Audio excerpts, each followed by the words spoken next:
guys. Market seems to be not taking things seriously. Stocks were weaker overnight. Let's start with stocks, right? Stocks were weaker overnight, but not massively.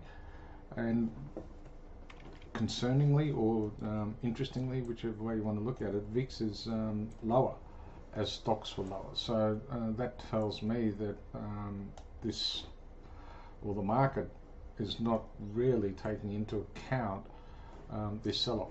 They're not hedging against it.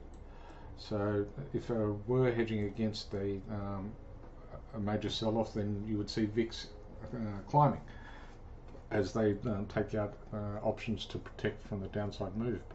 And whilst the moves were down, not super aggressively, but were down, there's the idea that VIX is not going with it is a bit of a concern. So I see the market is sort of not really taking it seriously. The bonds are not up huge, even though market expectations are now 5.5% interest rates for the US.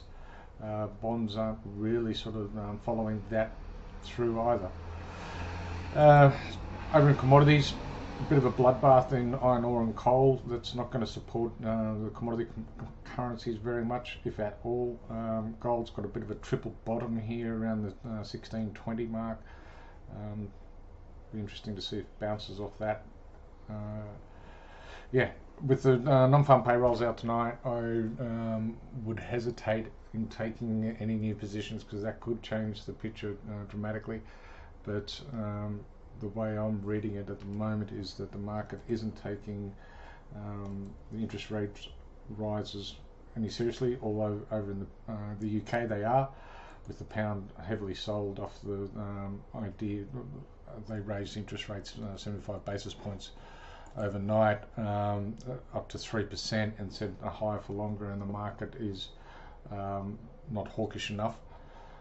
So the pound got pounded, so maybe they're taking it seriously, although the FTSE is up.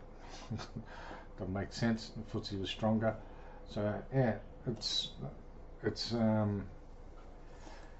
all a bit sort of sideways, I think, in the sense that the market in some areas are taking the oncoming recession seriously, and the fact that interest rates will be going higher and need to go higher. Inflation is becoming entrenched, and the central banks need to and will do something about it. But asset values are not sort of pricing that in, or they're looking past it, and I think that's a mistake. So US dollar, I'm still on the fence. It could re-engage in the uptrend, but at the moment it's still in the downtrend, and happy to sell Aussie dollar or the commodity currencies on the back of the looming recession and the lack of demand for those products. Trade carefully. Have a good weekend.